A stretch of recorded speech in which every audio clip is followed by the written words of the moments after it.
નમસ્તે દર્શક મિત્રો, મારું ભાવેણા ચેનલમાં આપનું હાર્દિક સ્વાગત છે। ભાવનગર શહેર કોંગ્રેસ સમિતિ તથા ભાવનગર જિલ્લા કોંગ્રેસ સમિતિ દ્વારા આજ રોજ ઝવેરચંદ મેઘાણી ઓડિટોરિયમ હોલ સરદારનગર ખાતે છાત્રગુંજ કાર્યક્રમનું આયોજન કરવામાં આવ્યું છે।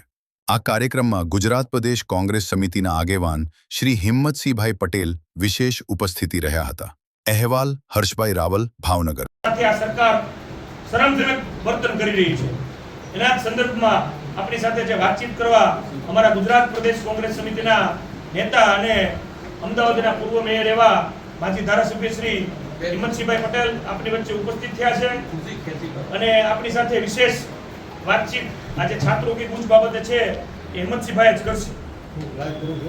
પ્રદેશ કોંગ્રેસમાં ઉપસ્થિત જિલ્લા કોંગ્રેસના પ્રમુખ ધારાસભ્યભાઈ શ્રી વેણુભાઈ રાઠોડ, ભાવનગર શહેર કોંગ્રેસના પ્રમુખ ભાઈ શ્રી મનોહરભાઈ ગોહિલ લાલવા અને પૂર્વ ધારાસભ્ય ભાઈ શ્રી કનુભાઈ બારિયા, મહિલા કોંગ્રેસના પ્રમુખ શ્રી અને જિલ્લા અને શહેર કોંગ્રેસની આજની આ પ્રદેશ કોંગ્રેસમાં ઉપસ્થિત જિલ્લા કોંગ્રેસના પ્રમુખ પૂર્વ ધારાસભ્ય ભાઈ શ્રી સૌથી મોટો અત્યારે દેશની અંદર જે ભ્રષ્ટાચાર જે બહાર નીકળ્યો છે, 22 લાખ વિદ્યાર્થીઓ નીટની એક્ઝામની તૈયારી કરીને પરીક્ષા આપવા નીકળ્યા અને પરીક્ષા આપવા નીકળે એ સમયે પેપર લીક થઈ જાય।